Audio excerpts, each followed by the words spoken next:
아, 좀 어색하셨죠?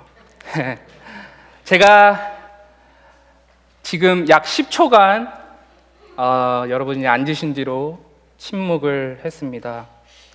이 10초라는 시간은 여러분 인생에서 아마 아주 작은 시간들일 것입니다. 수많은 10초들이 여러분의 인생들에서 지나갈 것입니다. 그런데 지금 제가 했던 잠깐의 10초, 이 10초의 침묵이 여러분에게 얼마나 많은 생각을 들게 했습니까? 처음 몇 초간은 아마 이런 생각을 하셨을 거예요. 이제 앉았으니까 말씀을 들어야지. 이제 선생님이 말씀을 하시겠지. 그리고 조금만 기다려보자 라고 생각을 했을 것 같습니다. 그렇죠? 그리고 그 순간이 좀 지나고 3초, 4초, 5초가 지나가면서 또 이런 생각이 들으셨을 거예요. 저 전사님이 긴장을 너무 많이 하셨나? 이렇게 시작을 안 하시지? 제대로 할 수 있을까? 이런 의구심이 들었을 수도 있습니다. 그리고 시간이 계속 흘러서 10초쯤 됐을 때 아마 저 전사님이 제대로 할 수 있을까라는 이 의구심이 순식간에 의심으로 바뀌어서 오늘은 텄구나, 오늘은 안 되겠구나, 그런 생각이 여러분을 사로잡았을 수도 있습니다. 물론 처음부터 끝까지 10초가 지나는 동안 저를 기다리셨을 분도 계십니다. 아마 여기 계신 모든 성도님들이 그러셨을 거라고 생각을 합니다. 단 10초의 시간에도 이렇게 마음이 쉽게 변하고 의심이 드는 저희 연약함을 우리는 볼 수 있습니다. 그런데 만약에 10초가 아니라 제가 이 자리에 10분을 아무 말도 하지 않고 서 있었다면 어떠했겠습니까? 10분이 아니라 20분, 30분 동안 제가 이 자리에 서 있었다면 아마 의심을 넘어서서 확신으로 갔을 것입니다. 저 선생님은 지금 너무 긴장이 돼서 아무것도 못하겠구나. 그래서 누군가는 올라와서 이제 저의 상황을 확인했을 것이고, 또 이 자리에 처음 나오셨거나 나온 지 얼마 안 되신 분들은 오늘은 안 되겠구나 하고 그냥 실망감을 가지고 집으로 돌아가셨을 수도 있습니다. 그런데 만약에 제가 이 자리에 서서 10초간 침묵을 한 것이 아니고 여러분의 하나님께서 여러분 앞에서 침묵을 하셨다면 여러분은 어떻게 반응하시겠습니까?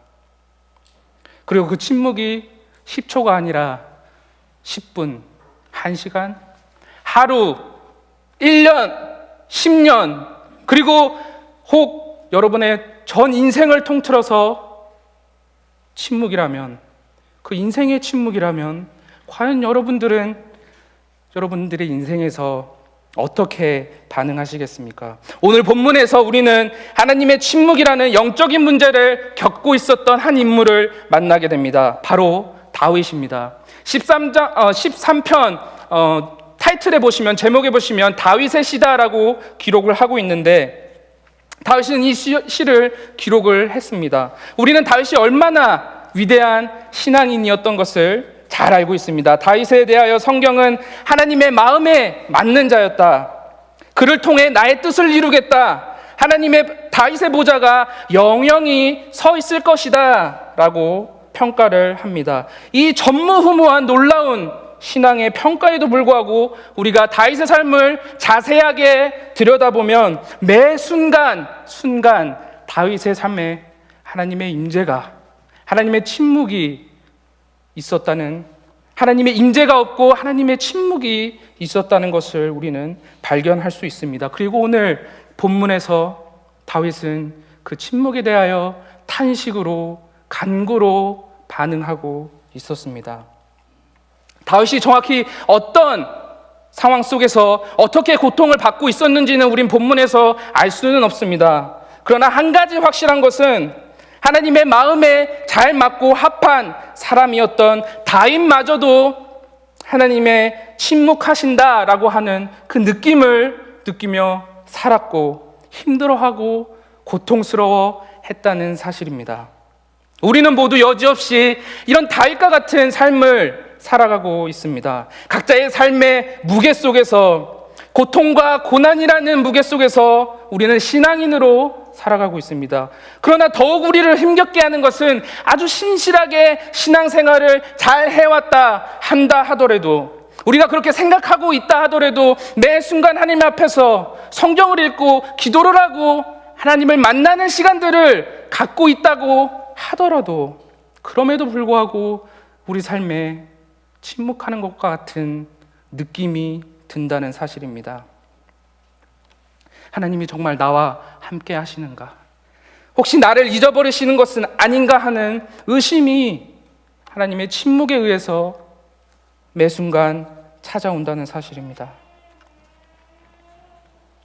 이런 상황 속에서 여러분의 신앙의 모습들은 어떻습니까?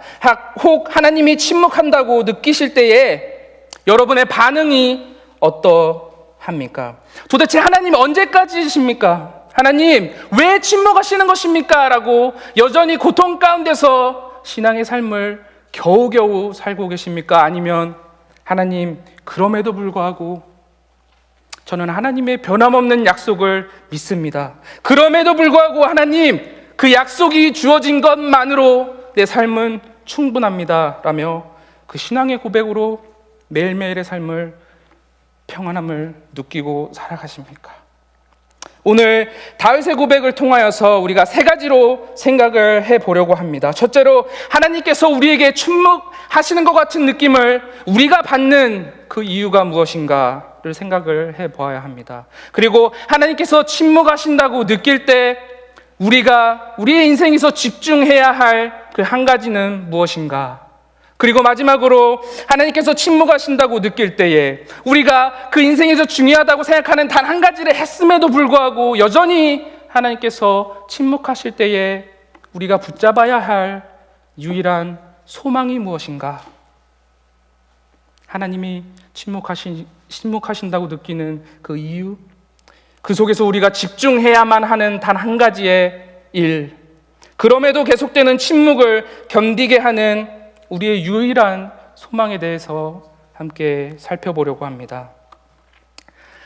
첫째로 우리가 하나님께서 침묵하신다고 느끼는 이유가 무엇입니까? 본문 1절과 2절을 통해서 우리는 네 가지의 이유를 볼 수가 있습니다. 1절과 2절입니다. 오 여호와여 얼마나 더 나를 잊고 계시겠습니까? 영원히 그리하시렵니까? 주의 얼굴을 얼마나 더 내게서 감추시겠습니까? 언제까지 내가 걱정해야 하며 언제까지 내가 슬퍼해야 합니까? 도대체 얼마나 더 내 적들이 내 위에 있겠습니까? 하나님께서 침묵한다고 우리가 느끼는 그 이유를 아는 것이 중요합니다. 그것은 그 이유를 알므로써 우리의 매일의 삶에서 하나님의 침묵을 우리가 느끼고 있다는 것을 알 수가 있기 때문입니다. 또한 우리가 알면 대비를 할 수가 있기 때문이죠. 그리고 마지막으로 나만의 문제가 아니라 우리 모두의 문제임을 깨닫기에 서로 위로하고 도울 수 있기 때문입니다. 오늘 1절과 2절에서 다윗은 하나님의 향한 탄식을 통해서 그 침묵을 느낄 때의 네 가지 이유를 우리에게 이야기해주고 있는데 1절과 2절에서 통틀어서 4번 나오는 표현이 있습니다. 그것은 바로 얼마나 더라는 표현입니다. 다윗은 자신의 고통 가운데서 하나님께 탄식하며 되물었습니다. 하나님 도대체 얼마나 더 제가 이 고통을 겪어야 합니까? 하나님께서 나의 하나님이 되어주신다고 약속을 하셨는데 도대체 언제까지 제가 하나님의 침묵을 참아야 합니까? 우리의 삶 가운데서 우리가 하나님이 침묵하고 계신다라고 느끼는 첫 번째 이유는 바로 우리의 고통이 오랜 기간 지속되었기 때문입니다. 얼마나 더라는 4번의 이 외침은 우리에게 분명히 그 다윗의 고통이 오랫동안 지속되었음을 알려주고 있습니다. 단 10초에도 마음이 변하는 우리에게 이 오랜 시간의 고통은 우리의 마음과 정신을 피폐하게 만들고 하나님이 살아계시지 않을 수도 있다는 의심을 우리에게 가져다 줍니다. 1절을 다시 보시면 다윗은 이렇게 탄식합니다. 오 여호와여 얼마나 더 나를 잊고 계시겠습니까? 영원히 그리하시렵니까? 얼마나 그 침묵이 길었으면 다윗은 정말 영원히 하나님께서 영원히 나를 잊으시는 것은 아닐까라고 탄식을 하고 있습니다. 우리는 우리에게 주어진 고통의 시간이 길수록 쉽게 하나님께서 침묵하신다라고 여기는 것입니다. 만약에 제가 여기 이렇게 종이 한 장을 들고 있다고 생각을 해보십시오. 잠깐 이렇게 들고 있는 것은 아무런 문제가 되지 않을 것입니다. 그런데 제가 이 종이를 1시간 동안 들고 있다고 생각을 해보십시오. 정말 1g도 안 되는 이 종이가 여러분에게는 얼마나 무겁게 느껴지겠습니까? 그런데 그것을 1년, 2년, 그렇게 종이를 들고 있을 사람은 없겠지만 그렇게 들고 있다고 생각을 해보면 저희는 팔에 저려오고 마비가 돼서 아무것도 할 수 없는 상황에 이르게 될 것입니다. 그러나 이 종이의 무게가 변했습니까? 아니요. 종이의 무게는 변하지 않았습니다. 그러나 오랜 시간 동안 우리가 종이를 들고 있었기 때문에 우리의 고통의 무게가 변했습니다. 우리의 삶에서도 마찬가지입니다. 우리의 삶이 닥친 고난과 고통은 우리는 잠시 감당은 할 수가 있습니다. 그런데 그 삶의 고통과 고난이 닥치면 우리는 잠시 동안 닥치는 것이 아니지 않습니까? 만약에 그 작은 고난을 1년 동안 들고 있었다고 생각을 해보십시오. 10년 동안 하나님께서 응답하시지 않고 우리는 그 고통을 들고 있었다고 생각을 해보십시오. 그러면 그 순간 우리는 의심의 마음이 불쑥불쑥 찾아옴을 느낄 수가 있습니다. 정말 하나님께서 영영이 나를 버리시는 것은 아닐까? 혹시 하나님께서 영원히 응답하시지 않으면 어쩌지라는 그 의심이 확신으로 변하는 것은 오랜 기간의 고난이 우리에게 찾아올 때입니다. 그래서 그 오랜 기간의 고난은 우리로 하여금 하나님께서 침묵하고 계시는구나, 하나님께서 응답하지 않으시는구나 라고 느끼게 만드는 이유입니다. 우리가 하나님이 침묵하시고 계신다라고 느낄 때 두 번째 이유는 하나님의 축복이 없을 때입니다. 본문 1절을 다시 보시겠습니다. 오 여호와여, 얼마나 더 나를 잊고 계시겠습니까? 영원히 그리하시렵니까? 주의 얼굴을 얼마나 더 내게서 감추시겠습니까? 성경에서 하나님의 얼굴을 비추는 것은 하나님께서 우리를 축복하신다라는 의미로 사용이 되어 왔습니다. 반대로 하나님께서 우리에게 당신의 얼굴을 감추신다 하는 것은 하나님의 영광을 볼 수도 없고 하나님의 축복이 우리 삶에 있지 않다, 멈췄다라고 우리는 알 수가 있습니다. 다윗은 그 삶에 주어졌던 세상적인 축복들이 현재 삶에는 존재하지 않거나 없어졌다는 것을 보았습니다. 그리고 하나님께서 침묵하고 계시는 것은 아닐까 탄식하고 있었습니다. 하나님 얼마나 더 내게서 당신의 얼굴을 감추시겠습니까? 우리 삶에서 하나님께서 주시는 축복이 없다고 생각이 될 때에 우리는 너무나도 쉽게 하나님이 침묵하신다라고 여기고는 합니다. 우리의 가족의 관계가 틀어졌을 때 하나님께서 가정을 이루게 하시고 자녀를 주시고 그 기쁨을 우리에게 주셨는데 그 기쁨의 축복이 더 이상 우리의 가족의 삶에 존재하지 않을 때 우리는 하나님께서 우리의 가정을 잊으신 건 아닐까, 하나님께서 우리의 가정에게 침묵하시고 계시는구나라고 느낍니다. 또 나의 경력이나 직업, 우리의 사업장이 처음 시작했을 때 그 주셨던 축복과는 다르게 점점 더 어려워지고 그 어려움이 계속해서 지속이 될 때에 우리는 하나님께서 더 이상 나의 삶을 축복하지 않으시는구나, 하나님께서 나의 삶에서 침묵하시는구나 라고 느끼고는 합니다. 그리고 우리의 영적인 삶은 어떻습니까? 우리가 예수를 처음 믿게 되었을 때의 그 뜨거움을 기억하고 있지는 않습니까? 그것이 시간이 지날수록 그리고 그 뜨거움이 식어갈 때 보면 우리는 그 영적인 축복을 받지 못함을 느끼게 되고 하나님께서 내 삶에 내 영적인 신앙생활을 신경 쓰시지 않는구나, 하나님께서 침묵하시는구나 라고 느끼게 됩니다. 우리는 우리 삶에서 하나님의 축복을 얼마나 당연하게 생각하는지 모릅니다. 내가 하나님을 믿어주었고 내가 교회를 나왔기 때문에 하나님 당신은 반드시 나를 축복해 주셔야 합니다라고 그런 마음들이 여러분의 마음속에 한 구석에 자리 잡고 있지는 않은지 우리는 살펴봐야 합니다. 하나님께서 당신의 영광을 조금이나마 더하기 위해 우리를 부르신 것이 아니라 우리를 너무나 사랑하셔서 우리를 구원하시는 그 사랑을 아신다면 우리는 우리에게 주어지는 축복이 대가가 아닌 사랑의 표현임을 깨달을 수가 있습니다. 그리고 하나님을 찬양할 수가 있는 것입니다. 그런데 그 축복이 대가로 느껴질 때에, 내가 어떤 행위에 의해서 하나님이 주시는 대가로 느껴질 때에 우리는 하나님께서 침묵하신다는 느낌을 쉽게 받습니다. 왜냐하면 그 대가가 오지 않는다면 하나님께서는 당신의 일을 제대로 하지 않은 것임을 우리는 생각하기 때문입니다.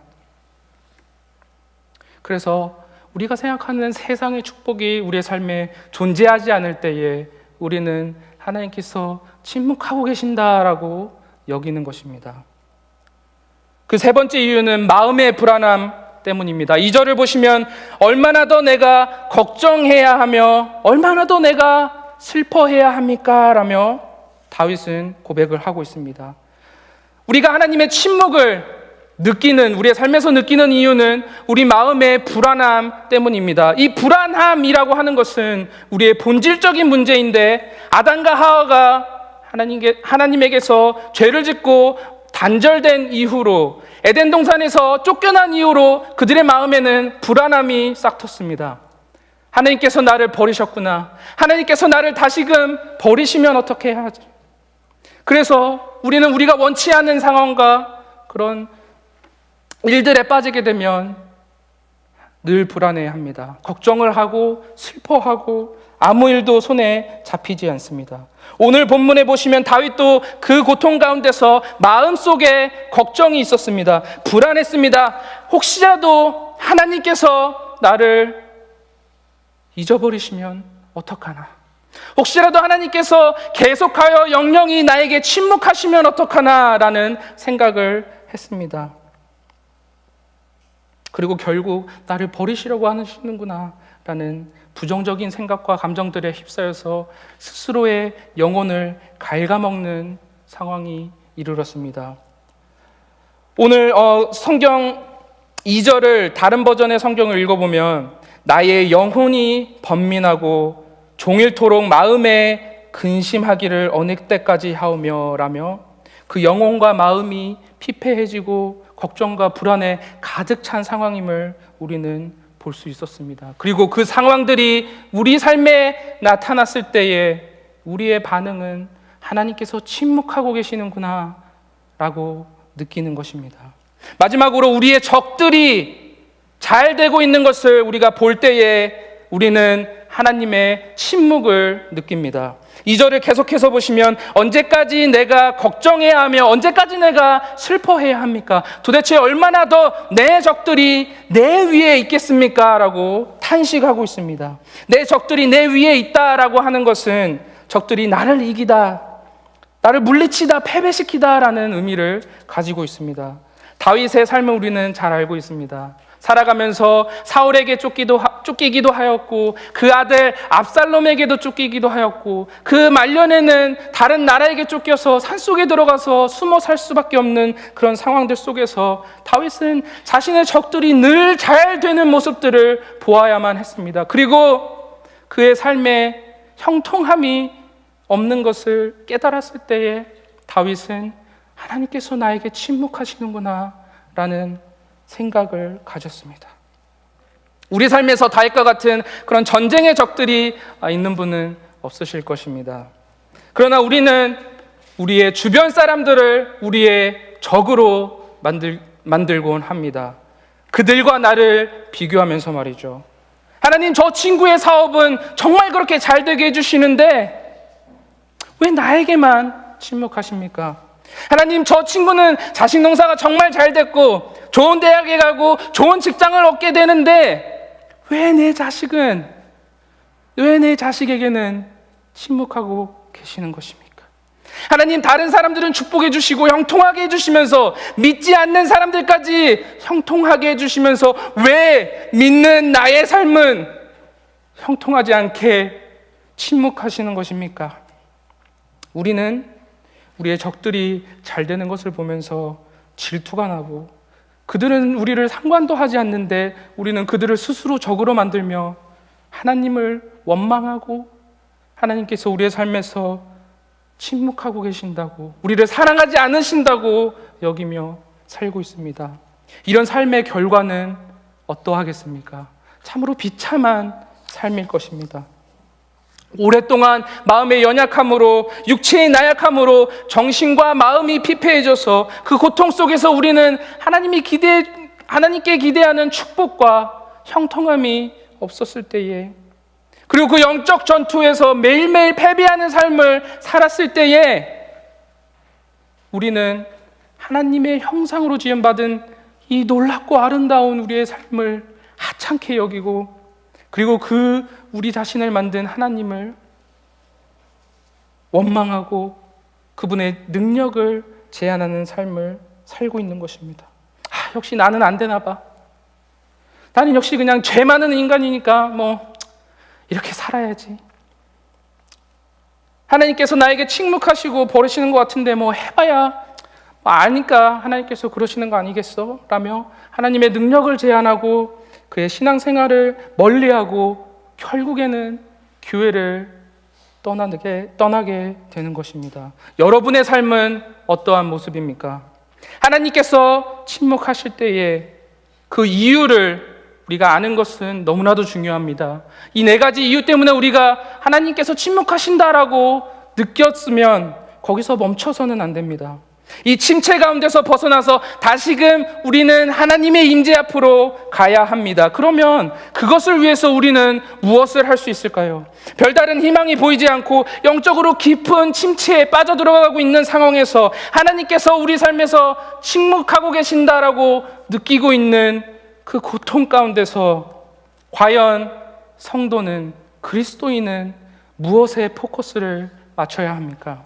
3절과 4절을 함께 보시겠습니다. 오 여호와 내 하나님이여, 나를 보시고 응답하소서. 내 눈을 뜨게 하소서. 내가 죽음의 잠에 빠질 것 같습니다. 그러면 내 적이 내가 그를 이겼다 하고 내가 흔들릴 때 나를 괴롭히던 사람들이 기뻐할 것입니다. 우리의 어떠한 연약함 때문에 하나님께서 침묵하고 계신다라고 우리가 느끼는지 알았다면 그 연약함에서, 그 침체에서 벗어나기 위해서 우리가 집중해서 해야 할 일은 하나님과 대면하는 일입니다. 하나님께서 침묵하는 것 같이 느껴지고 그 침묵이 너무나 오래되어서 하나님이 나를 버리셨구나 라고 느껴질 때에도 다윗은 여전히 하나님 앞에 나와 하나님을 대면했습니다. 그리고 하나님을 향해 울부짖었습니다. 나를 도와달라고, 하나님 나에게 응답해 주세요. 하나님 내 눈을 떠서 죽음의 잠에서 벗어나게 도와주세요라고 간절한 기도 제목들을 가지고 하나님 앞에 나왔습니다. 무엇 때문에 다윗이 하나님을 대면했습니까? 그것은 하나님의 간섭 없이는 아무것도 나아질 것 없는 인간의 문제들을 깨달았기 때문입니다. 3절에 내 눈을 뜨게 하소서. 내가 죽음의 잠에 빠질 것 같습니다 라고 다윗은 하나님 앞에서 간절하게 기도를 합니다. 눈을 뜨게 한다라는 말은 여러 의미로 쓰였지만 여기에서는 건강의 회복, 육체의 회복, 영적인 회복, 모든 것을 포함한 회복을 의미합니다. 다시 말해서 다윗은 하나님의 간섭과 회복과 위로의 은혜가 주어지지 않는다면 죽음의 잠에 빠지는, 결국 육적으로 영적으로 죽게 되는 인간의 본질적인 문제들을 깨닫고 있었기 때문에 하나님을 대면하고 하나님을 만났고 하나님 앞에서 하나님을 향해서 울부짖었던 것입니다. 여러분의 삶에 하나님께서 침묵한다고 느끼실 때에 여러분은 과연 하나님 앞에서 하나님을 향해서 울부짖고 계십니까? 우리가 너무나도 잘 아는 원리이지만 우리의 삶에서 가장 어려운 원리가 아닐까 생각합니다. 우리를 짓누르고 있는 그 고난은 우리를 끝없는 영적 침체로 빠져들게 만들고 정말 중요한 순간에 하나님을 대면해야 할 그 순간에조차 하나님을 대면하지 못하게 만들고 있다는 사실입니다. 우리가 어려운 일이 생겼을 때에 여러 가지 가정 문제, 사업 문제, 직장 문제, 건강 문제, 이런 여러 가지 인생의 문제들 속에서 우리는 무엇을 가장 먼저 신뢰하고 있습니까? 하나님을 대면하여 하나님께서 해결해 주신다라고 하는 그런 믿음입니까? 혹은 여러분의 경험과 여러분의 지혜와 여러분의 문제 해결 방침입니까? 하나님을 향하여 울부짖으시기를 바랍니다. 하나님을 만나려고 애를 쓰시기를 바랍니다. 하나님께서 침묵하신다고 느끼시는 그 상황에조차 하나님 앞으로 나와 하나님께 간구하며, 하나님 제발 저를 좀 봐주세요. 하나님께서 도와주시지 않으면, 내 눈을 뜨게 해주시지 않으면 죽음의 잠에 빠질까 두렵습니다. 나의 적들이 나를 보고 기뻐서 소리칠까 두렵습니다 라며 하나님을 대면하시는 성도들 되시기를 바랍니다. 다윗이 느끼는 하나님의 침묵의 이유들, 원인들은 모두 그의 상황들 속에서 혹은 그의 상황들이 변화되길 바랬기 때문에 일어났습니다. 그리고 그는 하나님의 침묵 속에서 하나님을 대면하고 탄식하고 간절히 기도하며 나아갔음을 우리는 볼 수가 있습니다. 그러나 오늘 본문 시편 13편에서 하나님의 응답은 여전히 드러나 있지 않습니다. 다시 말해서 여전히 다윗의 삶은 고난과 고통의 연속이었고 하나님의 축복은 존재하지 않았으며 그들의 적은 여전히 승승장구하고 다윗의 패배를 즐거워했습니다. 하나님은 여전히 다윗의 인생에서 침묵하고 계시는구나라고 느꼈습니다. 아니, 이제 그렇게 느끼는 것을 넘어서서 아마 다윗은 나를 버리시는구나라고, 영영이 나를 잊으시는구나라고 생각을 했을 수도 있습니다.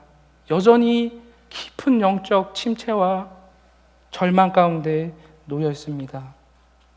우리가 그와 같이, 다윗과 같이 하나님을 대면하고 하나님을 찾으려고 노력할 때에 여전히 하나님께서 침묵한다고 느끼신다면 여러분들은 도대체 무엇을 붙잡아야 합니까? 여러분이 신경 써서 포커스해야 할 하나님을 대면하는 일, 하나님께 기도하는 일이 했음에도 불구하고 하나님이 침묵하신다고 느껴진다면 과연 우리는 무엇을 붙잡아야 합니까? 여전히 하나님이 침묵하신다고 느낄 때에 우리가 붙잡아야 할 유일한 소망은 우리는 이미 그분의 응답을 받아 누리고 있다는 사실입니다. 우리는 앞으로 다가올 소망을 기대하면서 살지만 이미 그 소망을 우리 삶 가운데서 받았고 그 소망이 우리 삶을 형통하고 축복으로 채우고 있다는 그 놀라운 사실을 우리는 깨달아야 합니다. 5절과 6절을 함께 보시겠습니다. 그러나 나는 주의 변함없는 사랑을 믿습니다. 내 마음이 주의 구원을 기뻐합니다. 주께서 내게 은혜를 베푸셨으니 내가 여호와를 찬송할 것입니다. 다윗은 너무나도 뜬금없이 갑자기 하나님을 찬송한다, 하나님의 사랑을 믿는다라는 고백을 합니다. 그리고 기뻐하며 찬송이 터져나오는 평안을 우리는 다윗의 삶에서 볼 수가 있습니다. 이 갑작스러운 고백의 이유가 어디에 있겠습니까? 다윗의 상황이 변했습니까? 그렇지 않았습니다. 다윗이 어떤 수행을 통해서 어려운 고통 가운데서 귀를 닫고 눈을 닫고 아무것도 보지 않고 평안한 그런 상태에 이를 수 있는 그런 수준에 도달했습니까? 그렇지 않습니다.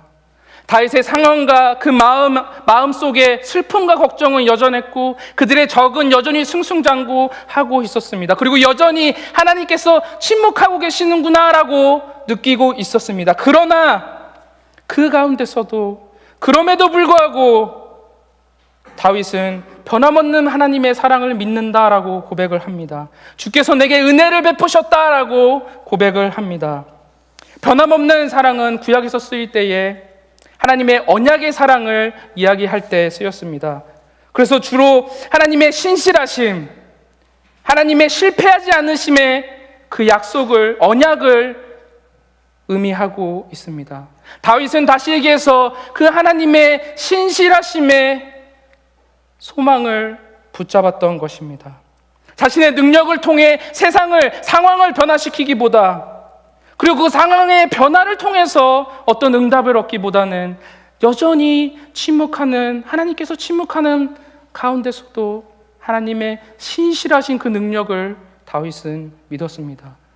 우리가 5절과 6절에서 주목해서 보아야 할 것은 그 사랑을 믿는 믿음, 그리고 하나님 앞에 나아가는 그 신앙, 하나님이 은혜를 베푸셨다라고 하는 신앙의 고백은 기도로 하나님을 대면하기 이전부터 다윗이 하나님께서 침묵하고 계신다라고 느끼기 이전부터 존재했다는 사실입니다. 5절과 6절에 믿습니다, 베푸시니라고 하는 이 두 동사는 완료된 행위를 나타냅니다. 다시 얘기하면 다윗은 나는 하나님의 변함없는 사랑을 이미 믿어왔습니다 라고 하는 신앙 고백을 하고 있었습니다. 하나님께서 나에게 침묵하신다고 느낄 때에, 하나님이 내 삶을 형통하게 만들어주시지 않는다고 하더라도 나는 하나님의 변함없는 사랑을 믿어왔고 앞으로도 믿을 것입니다 라고 하는 그 소망을 다윗은 붙잡았기에 이런 고백을 할 수가 있었습니다. 그 언약의 사랑이 무엇입니까? 하나님께서 이스라엘의 하나님이 되어주시고 이스라엘이 하나님의 백성이 되어주신다고 하는 놀라운 약속입니다. 그래서 그 약속을 통해서 하나님은 한 왕이 오실 것임을 보았고, 그 왕의 오심을 이미 그 삶에 드러난 것처럼 느꼈습니다. 그 왕이 오시는 그 소망이 저 멀리 있는 곳에 있는 것이 아니라 그 소망을 내 삶 속에 가지고 들어와서 그 소망을 붙잡았더니 그에게 변함없는 사랑이, 그리고 하나님의 은혜가 임재했던 것입니다. 그리고 그 탄식과 고난 속에서도 그 소망의 응답을 다윗은 받았습니다. 여러분의 삶 속에서 하나님께서 침묵하신다고 느끼실 때에 여러분의 소망은 무엇입니까? 변함없는 하나님의 사랑과 약속을 바라보는 것이어야 합니다. 한 발 나아가 그 소망이 저 멀리 있는 것이 아니고 우리가 소망을 달려가지만 여전히 그 소망 가운데서 살고 있다는, 그리고 그 능력을 누리고 있다는 사실을 분명히 깨달으셔야 합니다. 여러 가지 삶의 문제들로 긴 시간 동안 고통받고 여전히 우리 삶에 침묵하시는 것 같이 느껴질다 하더라도 우리가 여전히 기뻐하며 찬송할 수 있는 그 이유는 우리는 이미 그 소망을 응답으로 받았기 때문입니다. 성도 여러분, 오늘 설교 제목이 하나님께서 침묵하신다고 느낄 때입니다. 설교 중에서도 아마 제가 계속 하나님께서 침묵하신다고 느낄 때라는 표현을 계속 사용한 거를 느끼셨을 수도 있습니다. 그것은 우리가 지금 인생 가운데 겸응하고 있는 하나님의 침묵은 사실상 진짜 침묵이 아니기 때문입니다. 우리가 우리의 상황 속에서, 어려움 속에서 하나님의 계획을 신뢰하지 못할 때에 나타나는 불안함이 우리를 하나님께서 침묵하고 계신다라는 느낌으로, 감정으로 만들어 버리기 때문입니다.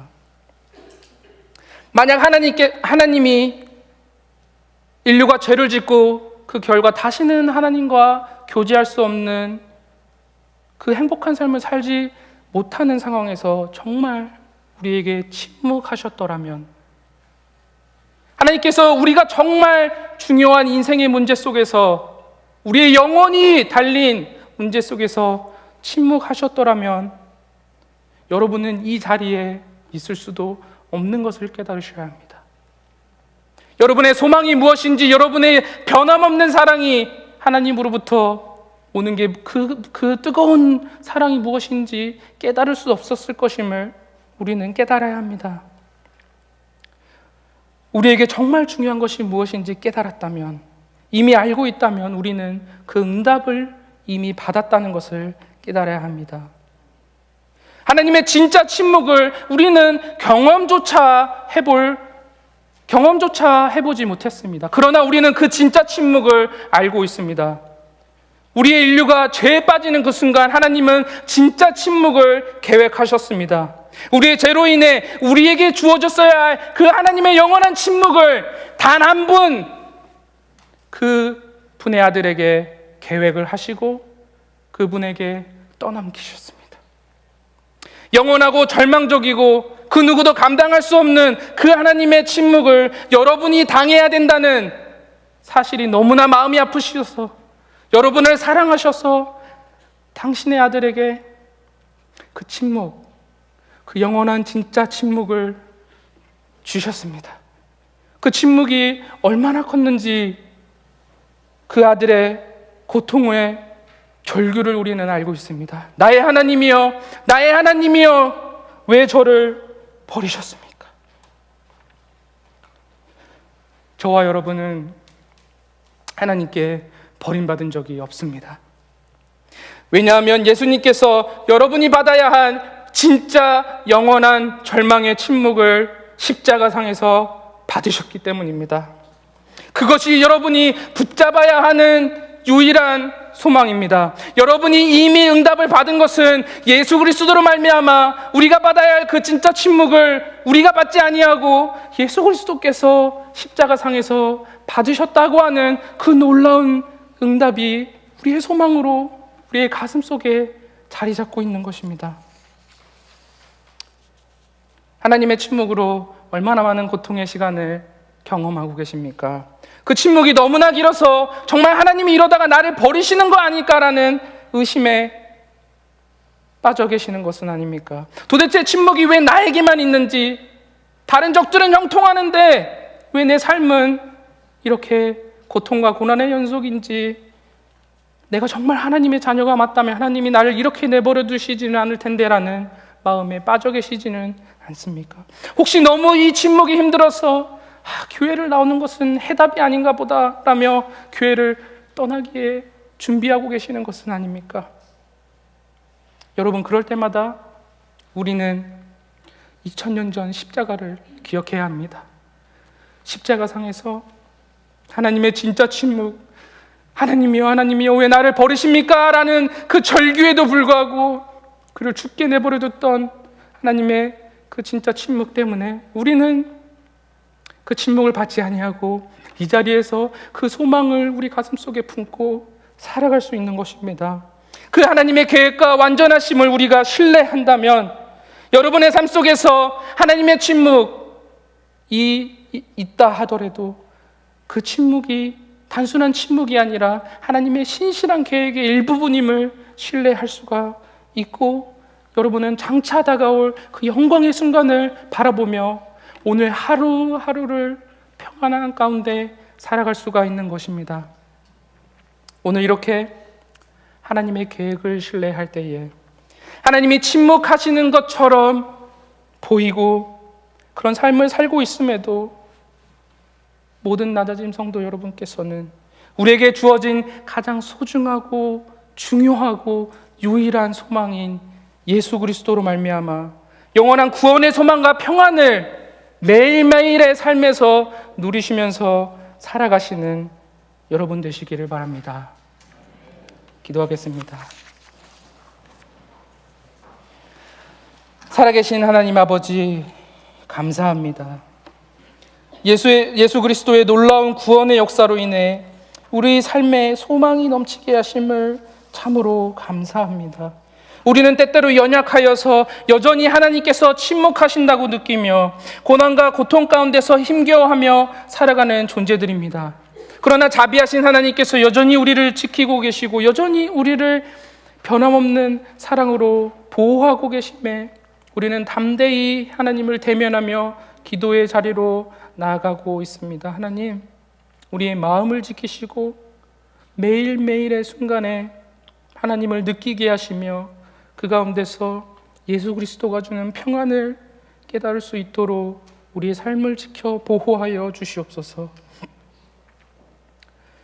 하나님의 언약 백성으로 살아갈 때에 즐거움과 기쁨이 넘치는 우리 삶이 되게 하시고 모든 낮아짐 교회 성도들에게 건강의 복을 주시고 관계 회복의 즐거움을 주시고 더욱이 물질의 축복도 허락하셔서 이 땅에 하나님 나라 건설을 위해 어찌하든지 충성되는 마음으로 사용하고 당신이 허락하신 시간들을 선용하며 그 가운데 기쁨과 즐거움의 신앙의 생활을 살아가는 모든 나다짐 성도들이 될 수 있도록 하나님께서 역사하여 주시옵소서. 감사드리며 예수님 이름으로 기도드렸습니다. 아멘.